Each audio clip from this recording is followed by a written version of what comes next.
En aquel tiempo, mientras Jesús hablaba a la multitud, una mujer del pueblo, gritándole, le dijo: dichosa la mujer que te llevó en su seno y cuyos pechos te amamantaron. Pero Jesús le respondió: dichosos todavía más los que escuchan la palabra de Dios y la ponen en práctica. Palabra del Señor. Que por la proclamación de este santo evangelio sean perdonados nuestros pecados. Alabanzas a ti, oh Cristo. Ven, Espíritu Santo, a través del corazón inmaculado de tu amadísima esposa, la Virgen María. Amén. Ven asiento, por favor, hermanos.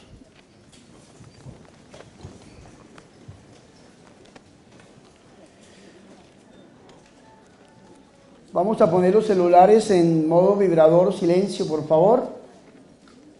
No lo apague. Si lo llaman, usted contesta, ¿no? Abre, pero no habla.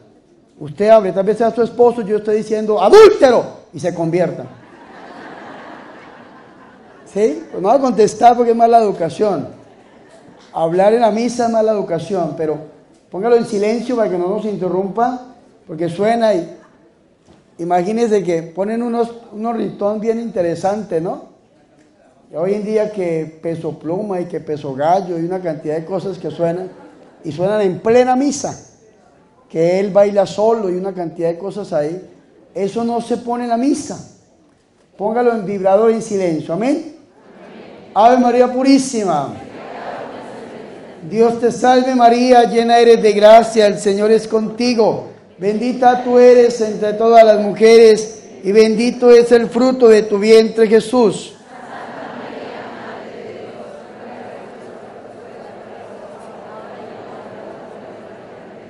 Gloria al Padre y al Hijo y al Espíritu Santo. Es para mí un honor, hermanos y hermanas, estar con ustedes una vez más aquí en este retiro y ver este lugar siempre tan concurrido, tan lleno de personas sedientas, hambrientas de la presencia del Señor. Yo les pido un fuerte aplauso para ustedes mismos por estar aquí en este lugar. Gracias, mis hermanos. Acuérdense que yo soy como Vicente Fernández. Si ustedes no dejan de venir, yo tampoco.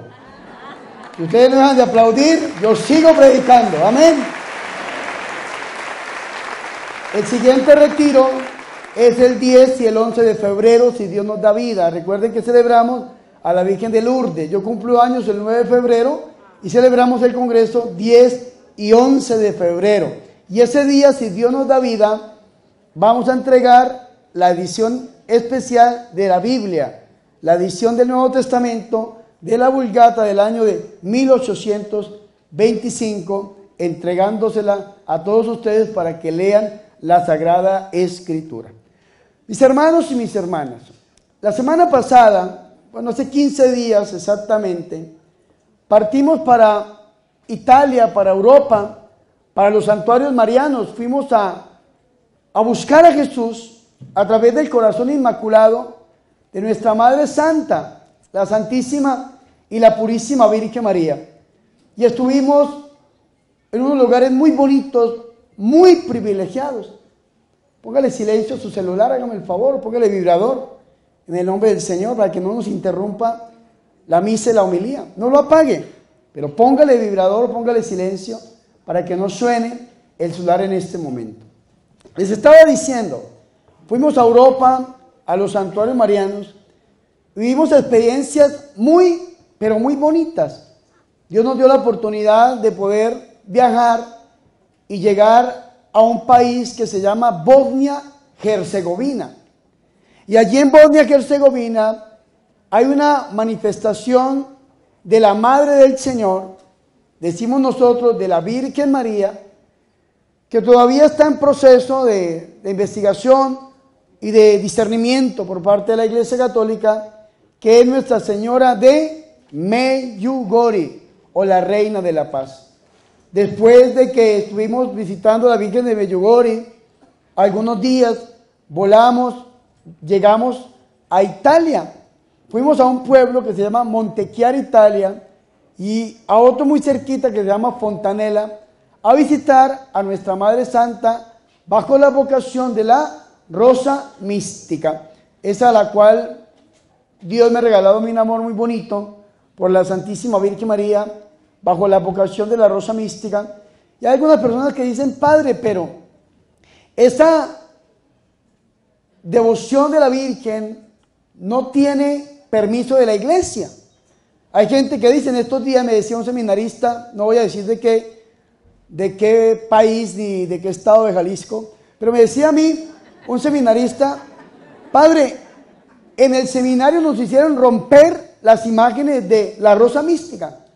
Yo le dije, ¿y por qué? Porque está prohibida por la iglesia. Yo dije, no, mi hermano, no está prohibida por la iglesia. Imagínense que yo fui y me traje este folletico, vea qué bonita mi madre. Y en este folletico dice algo bien interesante que yo se lo voy a leer. El sábado 7 de diciembre del año 2019, vigilia de la solemnidad de la Inmaculada Concepción, se proclamó oficialmente la institución canónica del Santuario Diocesano de Santa María Rosa Mística, Madre de Dios y Madre de la Iglesia, durante la solemne celebración eucarística presidida por el obispo de Brescia, su excelencia reverendísima, Monseñor Pierantonio Tremolada. Este paso histórico fue resultado de un largo recorrido eclesial, iniciado en estos lugares desde hace más de 50 años, e incluso antes en la Basílica de Montechiari. Ese recorrido a lo largo del tiempo ha hecho de estos lugares un importante punto de referencia espiritual y un lugar de peregrinación para miles de fieles de Italia y del extranjero. El obispo de Brescia llegó a esta decisión histórica en constante diálogo con los organismos competentes de la Santa Sede Apostólica y recogiendo el legado de algunas intervenciones importantes de sus predecesores que ya a partir del 2001 habían autorizado la celebración del culto público en el santuario de Fontanella. Los dos títulos atribuidos al santuario diocesano, María Rosa Mística y Madre de la Iglesia, están inseparablemente unidos por la tradición de oración y piedad con la que se invoca a la Madre del Señor en estos lugares y donde quiera que se haya difundido este culto. Para apoyar el camino de fe de los peregrinos, la pertenencia convencida a la Iglesia y la participación de su misión evangelizadora bajo la protección de aquella que siempre ha asegurado su mediación maternal. El reconocimiento canónico del santuario de María Rosa Mística está por consiguiente al servicio potencial misionero de estos lugares sagrados y para consolidar y aumentar los numerosos frutos espirituales que aquí germinan a lo largo del tiempo, así como para ofrecer la debida atención pastoral a los peregrinos, especialmente a través de una celebración constante y fructífera de los sacramentos de la confesión y de la Eucaristía, en vista de un testimonio bautismal cada vez más ceñido a las exigencias del Evangelio y del amor fraterno, dado en Montechiari, Italia, 7 de diciembre del año 2019. Fuerte el aplauso al Señor por nuestra Madre Santa. ¿Verdad qué bonito es? Así que ustedes no tengan miedo, no sean cobardes y pueden amar a Dios a través del corazón inmaculado de la Santísima Virgen María bajo la advocación de la Rosa Mística. Es oficial, hay una aprobación diocesana. Y si ya la Iglesia Católica habló y ya ha permitido un culto público, pues ¿quiénes somos nosotros para decirle a Dios a través de la Iglesia que no lo haga? Nosotros podemos amar a nuestra Madre Santa bajo la vocación ¿de qué? De la Rosa Mística. Y allí, en ese santuario, vivimos una experiencia tan bonita espiritual, hermanos. pero muy, muy bonita. Yo le decía a los hermanos peregrinos, 20 años esperando una promesa del Señor. Ya que a veces Dios promete algo y pasa un día, 2 días, una semana, 2 semanas y ya nos desesperamos. A mí el Señor me prometió que me iba a llevar al santuario de Montichiari, Italia, para celebrar la Santa Eucaristía, y yo no era sacerdote, era seminarista. Pero me dijo el Señor, cuando usted sea sacerdote, va a ir a celebrar en una profecía al santuario de Montichiari, Italia. Imaginen ustedes que yo entré a la comunidad en el 2004 y me ordenaron sacerdote en el 2016. Serían 12 años de formación, 12 años de espera, mis hermanos y mis hermanas. Y después, 8 años que llevo yo de sacerdote, 8 años de cura, 12 y 8 son 20 años esperando. Hasta la semana pasada, yo estaba rezando un rosario, cuando me llamó una señora muy católica que yo quiero mucho, que vive en California. Me dice: Padre Bernardo, quiero invitarlo a que me acompañe como director espiritual de una peregrinación a los santuarios marianos de Europa. Yo estoy muy cansado, ya el cuerpo no me da. Yo ya estoy un poco viejito, ya tengo la edad prohibida en México, tengo 40 años más 1, y entonces resulta que ya a mí no, el cuerpo no me da. Ya he viajado mucho, he trasnochado mucho, he comido poco, y ya cada vez más cansado y más cansado y más cansado. Yo le dije: no, madre, yo no puedo. Tengo el evento en México, en Cajititlán, me toca guardar todas mis fuerzas. Ay, pero esta señora me sedujo, hermanos. Me dijo: Padre, pero vamos a ir a Montichiari, a Rosa Mística. Y yo caí derretido, hermanos. Derretido, me sedujo. Yo dije: pero ¿cómo no voy a ir yo a visitar a mi Santa Madre si llevo 20 años esperando esta invitación? Así que nos fuimos 40 peregrinos para la gloria del Señor y Salvador Jesucristo, y pasamos por esos hermosos santuarios, y yo vengo enamorado de Dios, vengo enamorado de la Santísima y de la Purísima Virgen María, y entiendo yo como sacerdote que la única misión que la Santísima y la Purísima Virgen María tiene es llevarnos a nosotros a que tengamos un encuentro íntimo y personal con nuestro Señor y Salvador Jesucristo. Amén. Fuertes aplausos al Señor por su amor y su misericordia.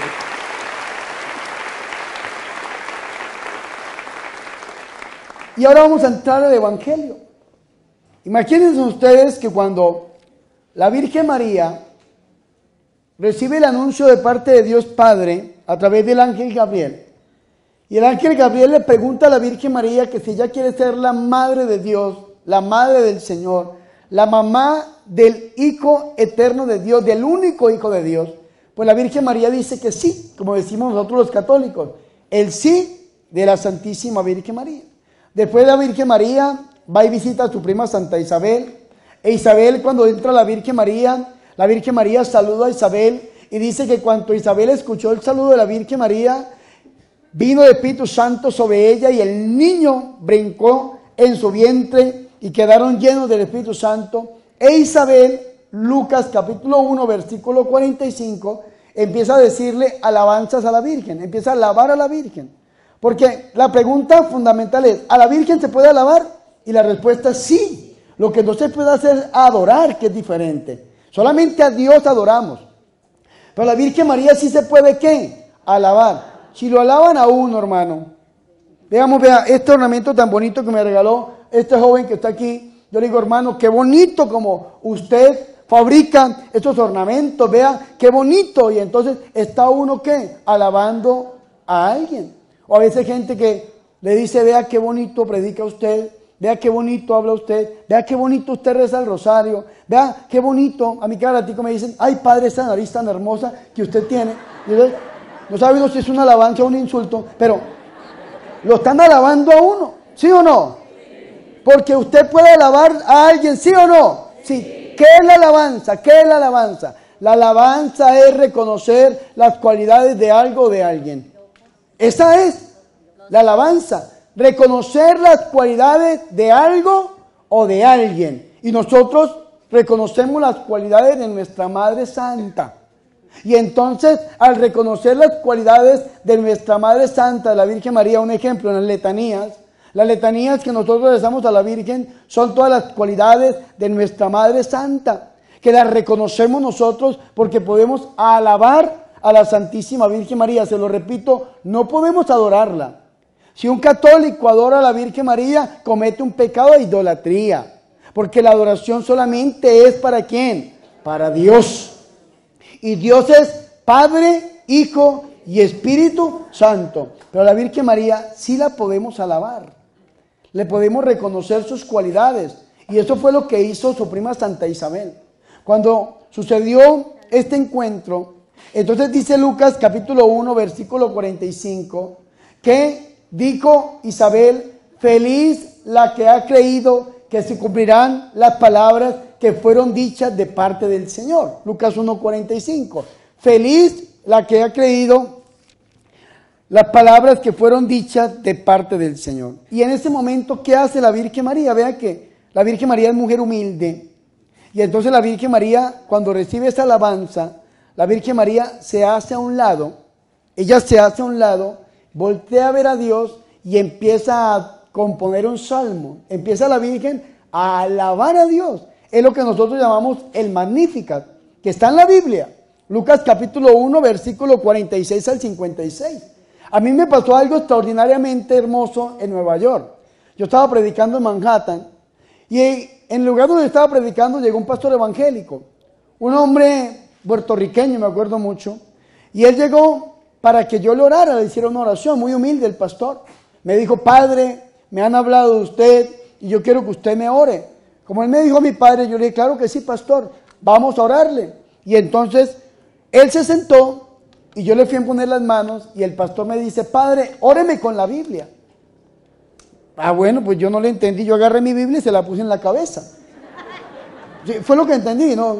Suena chistoso, pero le tomé mi Biblia y se la puse en la cabeza. Me dice: no, padre, óreme pero con versículos bíblicos. Y entonces yo le recé el Magnificat. Yo le dije: proclama mi alma la grandeza del Señor, se alegra mi espíritu en Dios mi Salvador. Y el pastor me quitó la mano de la cabeza, me dijo: no me rece, óreme. Le digo: pastor, usted me dijo que lo orara con la Biblia.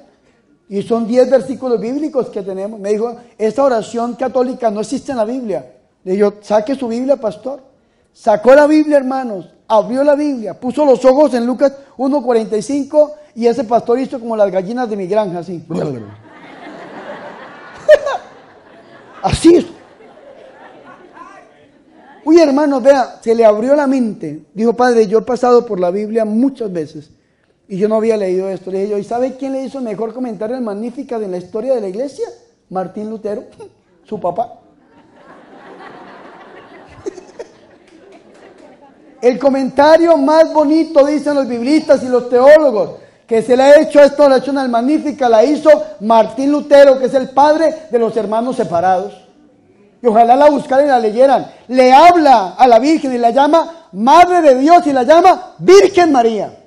Y escúcheme muy bien esto, y fue después de la Reforma, porque los que le quitaron esos títulos, estas alabanzas a la Virgen María, fue Juan Calvino, los calvinistas y Zwinglio. Fueron los que le quitaron los títulos a la Virgen María en la fe de los hermanos cristianos no católicos, de llamarla Madre de Dios y llamarla Virgen María. Pero Lutero llamaba a la Santísima Virgen María Madre de Dios y Virgen María. Aún en las tesis de Lutero encontramos estos dos títulos, hermanos y hermanas. Vea qué bonito esto. Nosotros podemos alabar a la Santísima Virgen María. Sí, y cuando usted vea una alabanza a la Virgen María lo hace siempre. Ella se hace a un lado y le entrega la gloria, la adoración, le entrega al Señor absolutamente todo, porque nuestra Madre Santa es mujer humilde que lo único que quiere hacer es darnos a conocer verdaderamente a nuestro Dios. Amén. Fuertes aplausos a nuestra Madre Santa, a la Virgen María. Pero vean, mis hermanos, lo que dice el versículo 48. Versículo 46, y dijo María: alaba mi alma la grandeza del Señor, mi espíritu se alegra en Dios mi Salvador. Y dice el 48, porque ha puesto los ojos en la pequeñez de su esclava, y por esto desde ahora todas las generaciones me llamarán bienaventurada. Repítalo conmigo. Todas las generaciones me llamarán bienaventurada. Otra vez. Todas las generaciones me llamarán bienaventurada. Por última vez. Todas las generaciones me llamarán bienaventurada. Es decir, una profecía en futuro, me llamarán. Y si usted no tiene la humildad de creer en la Biblia, no tiene la humildad de llamar a la Virgen María bienaventurada, usted no cumple con la palabra de Dios. ¿Y de dónde viene la palabra bienaventurada? ¿Se acuerdan del Sermón de la Montaña? Mateo capítulo 5, versículo 1 en adelante hasta el 12, del 1 al 12. ¿Se acuerdan del Sermón de la Montaña? ¿Qué dijo el Señor? Bienaventurados. Esta palabra bienaventurado, bienaventurada, viene de una palabra griega Macario. Y Macario significa bienaventurado, dichoso, feliz, se puede traducir. Esto es lo que significa bienaventurado. La Virgen María está dando una profecía sobre ella misma. Como Dios puso los ojos en la Virgen, como Dios puso su atención en la esclava del Señor, por esta razón a ella el mundo de ahí en adelante la tiene que llamar bienaventurada. Pues resulta que aún en vida de nuestra Madre Santa se cumplió eso. Por esa razón Isabel le dijo, feliz, bienaventurada la que ha creído que se cumplirán las cosas que fueron dichas de parte del Señor. Y la Virgen María toma esta palabra de Isabel y la regala a todo el pueblo católico, a todo el pueblo que llama a la Virgen María bienaventurada. Y sin embargo, aún en vida de la Santísima Virgen María, hubo gente que ya cumplió con esa profecía, que fue el Evangelio que hemos escuchado el día de hoy. Hoy escuchamos una parte del Evangelio según San Lucas, capítulo 11, versículo 27 y 28. Y vean lo que dice, escúchenme, ¿me escuchan sí o no? Sí. Estaba él, ¿quién es él? Jesús. ¿Quién es él? Jesús. Estaba él diciendo estas cosas. ¿Cuáles cosas? El Señor Jesucristo estaba expulsando un demonio. Un demonio.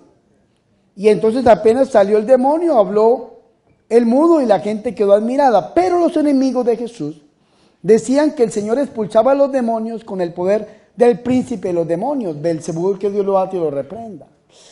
El Señor le dolió mucho. Y el Señor dice, ¿cómo Satanás puede expulsar a Satanás? Un reino dividido contra sí mismo no prevalece, así como una casa dividida contra sí mismo tampoco prevalece. Y el Señor aprovecha esto para dar una gran enseñanza. El Señor dice, vea, cuando uno fuerte y bien armado custodia su palacio, sus bienes están seguros. ¿Quién es ese fuerte y bien armado? ¿Quién es? Que Dios lo ate y lo reprenda, el diablo. El fuerte y bien armado es ¿quién? El diablo. Pero es lo que dice el Señor. Pero llega uno más fuerte que él y lo vence. ¿Quién es más fuerte que el diablo? Dios. Esto es importante que lo tengamos en cuenta. El diablo es fuerte, claro que es fuerte, porque es un ángel. Un ángel que decidió tener su designio, su vida, su futuro, su eternidad lejos de Dios, y por eso se transforma y convierte en un demonio, pero es un ángel. Y dice Romanos 11:29 que Dios nunca quita lo que da, ni retira su llamado. Dios nunca quita lo que da. O sea, si a usted Dios le dio algo, nunca se lo quita. Dios, este ángel, aunque se deformó y cayó, pero sigue teniendo todo lo que Dios le dio. Sin embargo, vea qué interesante esto. ¿El diablo es fuerte? Sí es fuerte. ¿Y el diablo es más fuerte que nosotros? Sí es más fuerte que nosotros. Y entonces nosotros, ¿por qué vencemos al diablo? Se los voy a explicar. Porque es que Dios se hizo hombre. Dios se hizo hombre. ¿Y qué decimos nosotros en la Epifanía? El Hijo de Dios se manifestó ¿para qué? Para deshacer las obras del demonio. Para deshacer las obras del diablo. Dios se hace hombre para darle la victoria al hombre y elevar al hombre a la altura de Dios. Por eso nosotros podemos ir al cielo, el diablo no. Y por eso nosotros podemos vencer al diablo, porque Jesús lo venció en la cruz del Calvario. Y nos dio la victoria a nosotros para poder hacerlo. Por eso el diablo, cuando nos ponemos a rezar y viene la presencia del Señor, pues el diablo tiene que huir. Esta mañana lo veíamos en la oración. Estábamos adorando, bendiciendo al Señor y empieza la liberación sin pedirla, sin buscarla, rezando el rosario. Ya la gente estaba entrando en liberación, rezando el rosario. ¿Por qué? Porque el demonio no puede soportar la presencia de Dios. ¿Por qué? Porque Dios es más fuerte. Ustedes verán en qué equipo quieren estar. Quieren irse al equipo del demonio. Claro, les ofrece X o Y cosas y hasta de pronto se las da. Pero el diablo solamente es una criatura. Pero si ustedes quieren estar en el equipo ganador, tienen que venirse a jugar en el equipo de nuestro Señor Jesucristo y de la Santísima Virgen María. Amén. Amén. Fuertes aplausos al Rey de Reyes y al Señor de Señores. Uno más fuerte que Él lo vence, dice el Señor. Sin embargo, nos dice el Señor también algo bien importante. El demonio es expulsado. En Jesús de Nazaret se llama exorcismo. El exorcismo no es propiamente cristiano. El exorcismo no es propiamente católico. El exorcismo ya existe en otras religiones. ¿Ustedes se acuerdan los exorcistas judíos que habían escuchado a San Pablo expulsando un demonio y le dicen al diablo, con el poder del Jesús que predica Pablo? ¿Se acuerdan, sí o no? ¿Y qué le responde el demonio? Yo a Pablo lo conozco, a Jesús también, pero a ti no te conozco. Y entonces los desnuda y los bota a la calle. ¿Qué significa esto? Que el exorcismo existe en las religiones. ¿Qué significa exorcizar? Es darle una orden directamente al demonio que abandone una persona o un lugar. Esto significa un exorcismo. Una orden directamente al diablo para que abandone una persona y un lugar. Y entonces vea, llega el más fuerte que es Jesús y expulsa al demonio, claro, se va. Pero el problema no es que el diablo se vaya. ¿Saben cuál es el problema? Que el diablo es orgulloso y siempre quiere volver. Los exorcistas hablan de algo que se llama la reproyección demoníaca. ¿Y qué significa la reproyección demoníaca? Que el diablo siempre va a querer volver. Y entonces el Señor nos enseña esta estrategia de Satanás. El demonio sale de una casa, sale de un cuerpo, sale de una persona. Y el demonio va buscando reposo y no lo encuentra, dice la Biblia. ¿Y por qué no lo encuentra? Porque el diablo, teológicamente hablando, lleva el infierno en su propio ser, en sí mismo. No va a encontrar paz, no va a encontrar reposo. Y entonces dice, volveré a mi casa de donde salí. Y al volver, dice la Biblia, que la encuentra barrida, desocupada y en orden. Que la encuentre barrida y en orden no hay problema, digo yo, porque ya el más fuerte la barrió y la organizó. El problema es que la encuentre vacía, desocupada. Eso sí es un problema. Si la encuentra desocupada, dice la Biblia que va y busca 7 demonios peores que él, porque frente al demonio hay jerarquías y busca demonios peores que él y vienen y se instalan en aquella casa. Y la situación futura será peor que la pasada. La situación postera será peor que la primera. Entonces, para que el demonio no nos encuentre a nosotros vacíos, no nos encuentre a nosotros solos, ¿qué tenemos que hacer? Pues tenemos que echar raíces en Jesús de Nazaret. Tenemos que buscar a nuestro Señor Jesucristo, aceptarlo en el corazón, pero a través del corazón inmaculado de la Santísima y de la Purísima Virgen María, como decimos en la ejaculatoria, Jesús y María sean la salvación del alma mía. Hay gente que pone a San Josecito, José, Jesús y María sean la salvación del alma mía. Y esto es importante, porque nosotros no podemos quedar vacíos, no podemos quedar solos. Hay gente que cuando tiene una liberación, le dice, Padre, ¿qué será que me siento solo? ¿Qué será que me siento vacío? ¿Qué será que me siento? Hay gente que dice, Padre, yo tenía un peso sobre mí, y cuando fui al retiro, fui al congreso, yo me sentí liberado y me siento más liviano. Yo antes no podía descansar. Hay gente que dice, Padre, yo me acostaba a descansar y amanecía cansado. Me acostaba a dormir, Padre, era una pesadez terrible que hasta sentía que el muerto se me botaba encima. Pero fui al congreso y se me quitó eso. Me siento liviano, claro, porque se expulsó al demonio. Se expulsó al demonio. Pero usted no puede quedarse solo, no puede quedarse vacío. Donde abundó el demonio, donde abundó el pecado, tiene que sobreabundar la gracia de Dios. Usted tiene que invitar a Jesús, que sea el Rey de Reyes y Señor de Señores en su corazón. Tiene que abrirle el corazón al Señor. Y para nosotros abrirle el corazón al Señor, tenemos que aprender el consejo que nos va a dar nuestro propio Señor y Salvador Jesucristo. Porque el Señor estaba predicando sobre esto que les estoy hablando.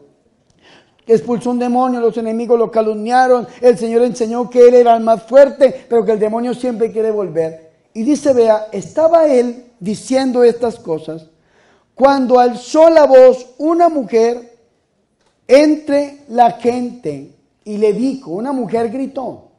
Esta mañana escuchábamos un hermanito que estaba por este lado, que gritaba y gritaba y gritaba y gritaba. Y uno dice, pobrecito el hermanito. Cuando uno está haciendo oración de liberación hay gente que grita.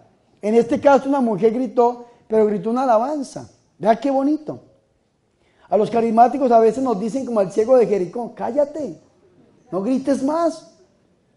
A veces, vamos a alabar al Señor. ¡Ay, qué bulla! ¡Qué ruido! ¡Cállese! Hay que buscar al Señor en la contemplación, y qué bonito encontrarlo en la contemplación. Como Elías, no lo encontró en el trueno, ni en el viento, ni en la ráfaga. ¿En dónde lo encontró? En el viento suave. Entonces, usted cállese. Eso le dicen, a mí me dicen cada ratico, usted grita mucho, usted reprende mucho, usted alaba mucho, cállese, váyase a un convento, métase de monje, cállese. Vea que encontramos hoy dos mujeres gritonas. Santa Isabel, llena del Espíritu Santo, en voz al cuello, gritó, feliz, bienaventurada, Macario, la que ha creído que se cumplirán las cosas que fueron dichas de parte del Señor. Y hoy encontramos otra mujer que también gritó. Dice la Biblia, estaba él diciendo estas cosas cuando alzó la voz una mujer de entre la gente y le dijo, dichoso el seno que te llevó y los pechos que te criaron. Vea qué interesante esto, dichoso el seno que te llevó y los pechos que te criaron, que te amamantaron, que te dieron la leche, la sangre. Dichoso. Y el Señor escucha esta expresión de esta mujer. Y el Señor hace algo que nosotros tenemos que entender. Y el Señor dice, vea, Él le dijo a la mujer, dichosos más bien los que oyen la palabra de Dios y la guardan. Y entonces, frente a esta palabra, mírenme aquí, tenemos dos opciones. Entenderla de una manera negativa o entenderla de una manera positiva. Hay dos maneras de entender la Biblia. Una manera negativa o una manera positiva. Si usted entiende la Biblia de una manera negativa, ¿qué va a decir usted? Lo que dicen los hermanos cristianos no católicos. ¿Saben qué dicen? El Señor despreció a su mamá. ¿Sí o no? Sí. Eso dicen los evangélicos, los protestantes. Jesucristo despreció a su mamá, y si la despreció Jesús, pues yo también la desprecio, porque dijo que no era dichosa. No, el Señor no dijo eso. Eso es una manera negativa de entender la Biblia. Pero hay otra manera positiva. ¿Cuál es la manera positiva? Si usted la entiende de una manera positiva, puede profundizar muchísimo.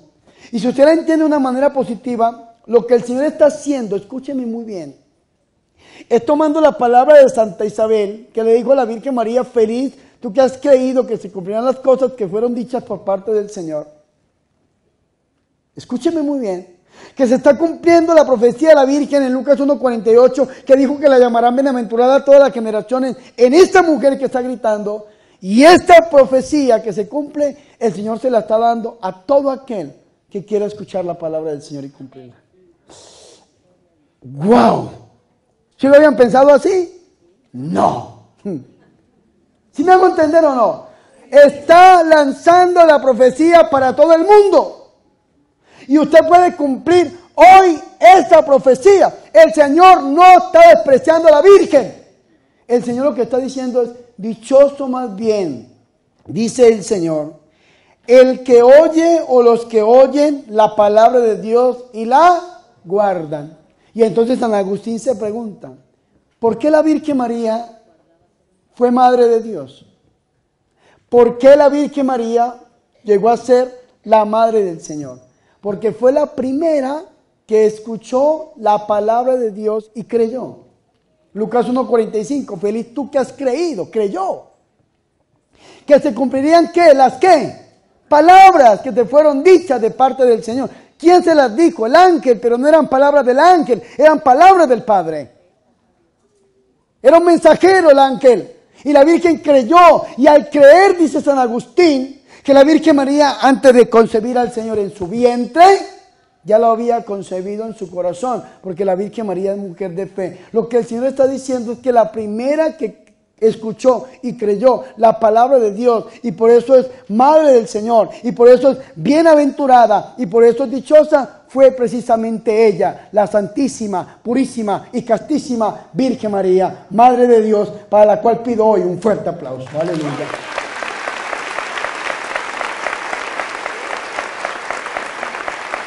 Esto es tremendo. Y la Biblia nos lo dice. Hay dos versículos que a mí me encantan, Lucas 2:19 y Lucas 2:51. ¿Qué dice Lucas 2:19? Vamos a ver. María por su parte guardaba todas estas cosas y las meditaba en su corazón. Guardaba, escuchaba y guardaba. Y vea lo que dice en Lucas capítulo 2, versículo 51. Dice, bajó con ellos y vino a Nazaret y vivía sujeto a ellos. Este es el texto bíblico para responderle a la gente que dice, bueno, ¿y qué se hizo Jesús después de los 12 años? Que se llama la vida oculta de Jesús. ¿Qué se hizo? De los 12 años a los 30, ¿qué se hizo Jesús? En estos días yo hablaba con un señor que practicaba el budismo. Me decía, no, es que Jesucristo de los 12 años a los 30 años se fue al Tíbet y se convirtió en un monje budista y después vuelve con toda la sabiduría de Buda y extiende toda su filosofía. Eso me dijo. Y me dijo a mí, dígame usted qué se hizo Jesús. La vida oculta de Jesús. Y la Biblia lo dice muy claro, vea. Bajó con ellos y vino a Nazaret y vivía sujeto a ellos. Él estuvo sujeto a ellos en Nazaret. ¿A quién? A la Santísima Virgen María y a San José.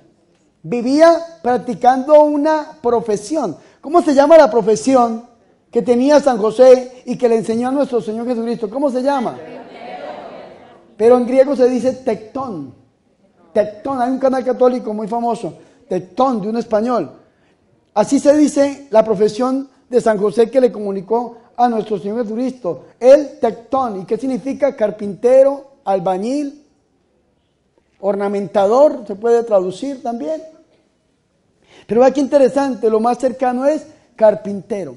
El Señor Jesucristo no se fue de la casa, se quedó ahí. ¿Y por qué? Porque la Virgen María es tan importante para Él, tan importante para Dios, que le dedicó solamente a su mamá 30 años de su vida. 30 años de su vida, después 3 años de vida pública, y la primera discípula que tuvo el Señor fue su Santísima Madre, que es la mujer que siempre lo supo escuchar, que siempre fue dichosa, bienaventurada, y siempre estuvo ahí haciendo la voluntad de Dios. Y esto es bonito, porque la Virgen María estaba regida 100% a la divina voluntad de Dios, tan regida a la divina voluntad de Dios, que dice la Biblia en San Juan 3:16, tanto amó el Padre a los hombres que entregó a su único Hijo, para que todo aquel que en Él crea no se pierda, sino que tenga vida eterna. ¿Y cómo entregó el Padre a su Hijo en la cruz? Luisa Picarreta, en los escritos de la Divina Voluntad, en las Horas de la Pasión y en el Libro del Cielo, dice que la Santísima Virgen María, que estaba ahí, en medio del pueblo, cuando estaba siendo juzgado nuestro Señor Jesucristo, la Virgen María estaba tan regida a la divina voluntad que la Virgen María también gritó, crucifícalo, crucifícalo. Y nuestra madre no perdió la razón, no se enloqueció, digo yo en mi lenguaje, porque estaba unida a la divina voluntad del Padre. Sin embargo, vea qué interesante, la primera discípula del Señor, aquella que siempre estuvo ahí acompañándolo, siempre estuvo ahí tan cercana a la Madre Santa, a su Hijo Jesucristo, que fue la única que llegó a la cruz del Calvario.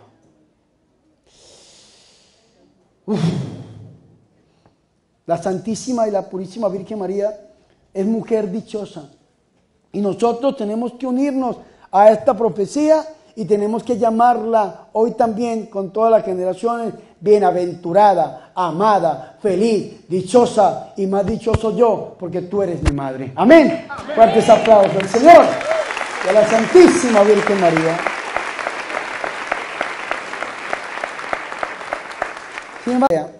Su madre conservaba cuidadosamente todas las cosas en su corazón.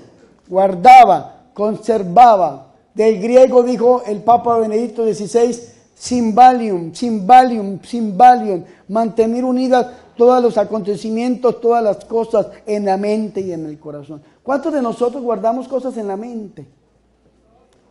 Los que nosotros trabajamos en el Ministerio de Sanación Interior, a veces nos encontramos personas que dicen, Padre, me abusaron, me abandonaron, me violaron, Padre, me extorsionaron, Padre, me sufrí, y guardamos cosas muy negativas en el corazón.